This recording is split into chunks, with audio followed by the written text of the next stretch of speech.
Welcome, or welcome back to all of you amazing artists out there. It's your art teacher, Mr. Guera, and today we're going to be using overlapping to create this colorful caterpillar.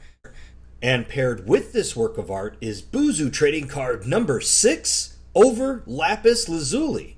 Overlappis Lazuli is a caterpillar who has a unique gemstone body, so it gets the anatomy classification. And since that gemstone is lapis lazuli, it gets the nature classification as well. Today's Buzu trading card is made possible by the generous support of our friends and backers over at patreon.com/BuzuCards. Here, our Buzu Bunch will find access to our blog, behind-the-scenes updates, digital downloads, original artwork by Mr. Guera, and even gain access to our vault, inside which you'll discover Buzu cards you won't find anywhere else.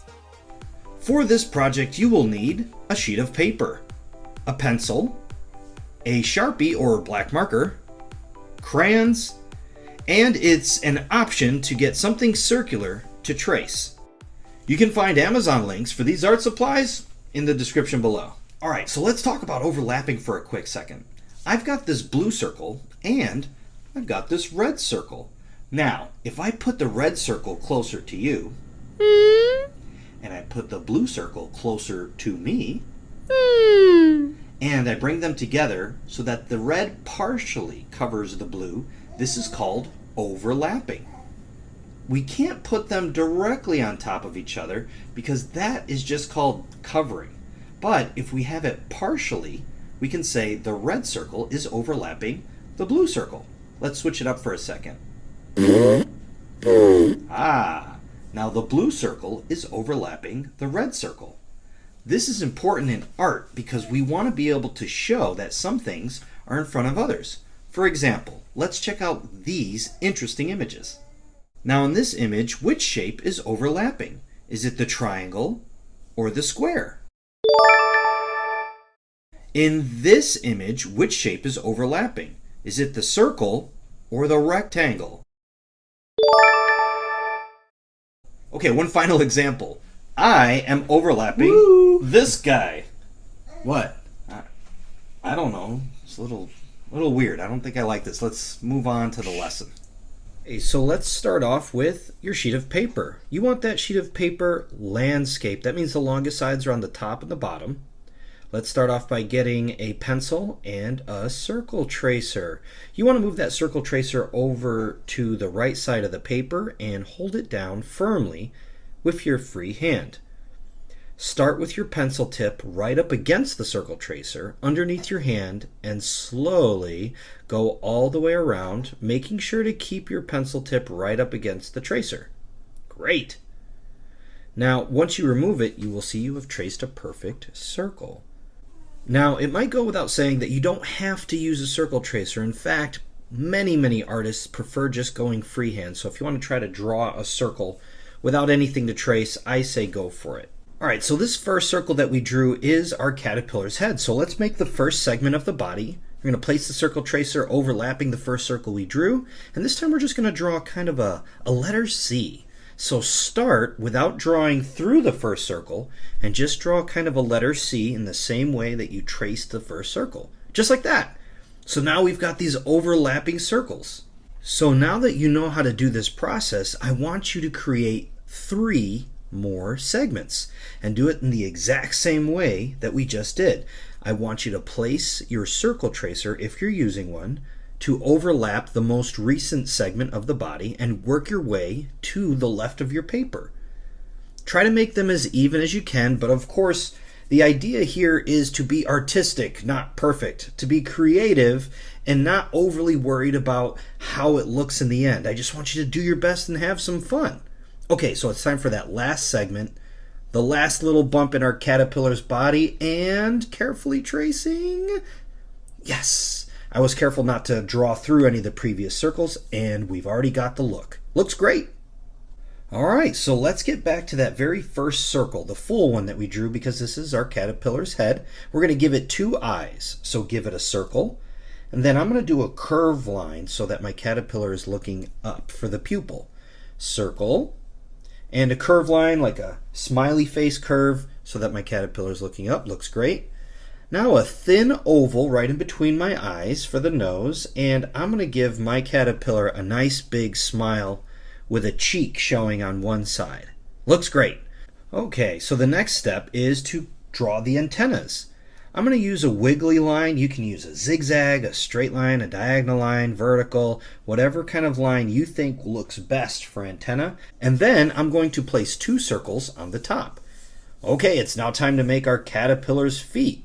We're just going to draw 2 diagonal lines like mini triangles, and we're going to place them on the 4 segments that are to the left of the head. You don't want to place them underneath the head because the head doesn't get feet. Caterpillars don't have feet on their head, so you want to place these small triangular shapes, 2 apiece underneath each of the segments.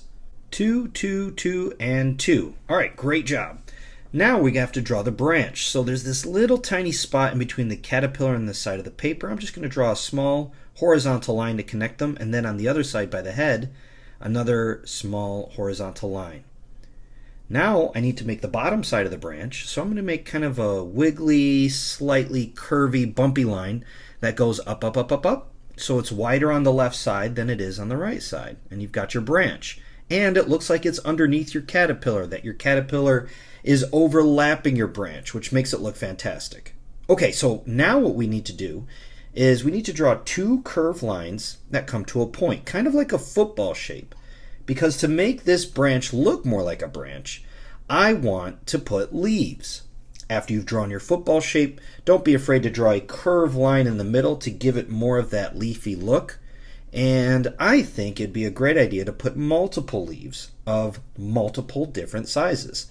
So here's a big one, 2 curved lines, and don't forget the little line in the middle. There we go, carefully drawn, great. And now's an excellent time to remind all of my awesome artists out there to pause the video. If I'm going too fast, make sure that you pause that video. And then after you've caught up, unpause it and continue the lesson. Now I'm going to draw a 3rd leaf. I challenge you to do more. Make leaves of all different shapes and sizes, and when it comes time to color them in different colors. But leaves really help the branch look like a branch. Okay, the drawing's done. It is now time to get to inking, but first, dive into the Buzu Wonderland with exclusive merch like original art, binders, stickers, bookmarks, and a whole bunch more. Get ready to supercharge your Buzu collection with the latest and greatest at buzushop.com. okay, so when I said lapis lazuli before, if you were all like, what? Let me explain. Lapis lazuli, or lapis for short, is found in places like Chile, Myanmar, and in the United States. But the place where this precious stone is found the most is Afghanistan, where experts believe that almost all of the lapis lazuli was mined. It is now time to trace our pencil lines. Now you can use a black marker, or, like me, you can use a Sharpie. Go ahead and remove your cap, and very carefully be sure to trace right on top of the pencil lines. That way there's nothing to erase. Go slow and steady, and make sure that you are taking the time needed to do a great job. Alright, so I'm going to go ahead and place this in fast forward motion, and you can see here that as I am moving along, I am trying my best to allow this black marker to stay on my pencil line so that my caterpillar now pops off the white page. Now, since I am going in fast forward here with the video, be sure to pause if you need to, because it's more than likely that it's going to take you just a little bit more time than what this video is going to allow. So then after you're done, we can continue on with the coloring portion.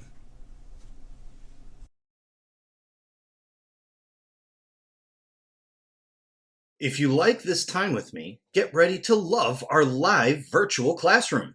It's an interactive and fun-filled experience where we create together in real time online. So no matter where you are, you can join in on the art-filled fun. Head on over to buzucards.com/events and secure your spot by signing up today. Now, you might think that this beautiful precious stone has a funny name, but Lapis means stone, and lazuli means sky or heaven, which I think fits. I mean, look at all of the interesting flecks and patterns that lapis contains. It looks like it could either be from the deep blue sea or deep space. Alright, my amazing artists, it is time to color. I'm going to be using crayons, but feel free to use whatever art supplies you have available or the ones that you just plain prefer to use, whether that be marker, watercolors, paint. And don't forget to use your craftsmanship. Take the time necessary to completely color in each individual part of your caterpillar, the branch, and definitely do not forget that background to help give your masterpiece an overall completed, colorful look. As you color, don't forget to place your free hand close to whatever part you're coloring so the paper doesn't move around on you as you continue filling in this caterpillar with this glamorous bright color. And speaking of color, I want you to use whatever colors you want. If you want to follow along with what I'm doing, that's great.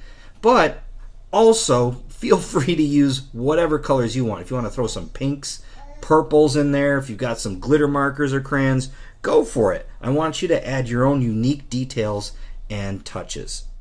Calling all teachers and homeschool heroes with students at home.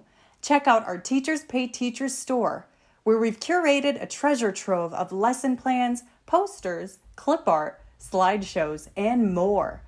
Or better yet, head to patreon.com/buzucards, where for just $5 a month, you'll get exclusive access to everything in our TPT store. Here's another interesting fact about lapis lazuli. Since ancient times, it's been used to make all kinds of cool things, like statues, vases, and even jewelry. Way back then, lapis lazuli was ground into a powder, then mixed with oil or water to be used as paint.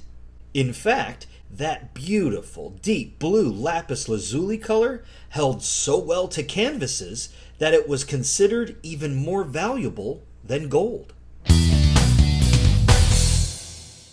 If you enjoyed this project and learned a bit about overlapping, please give this video a like, and if you haven't already, be sure to subscribe. Well, that's all I've got for now, and I will see you next time.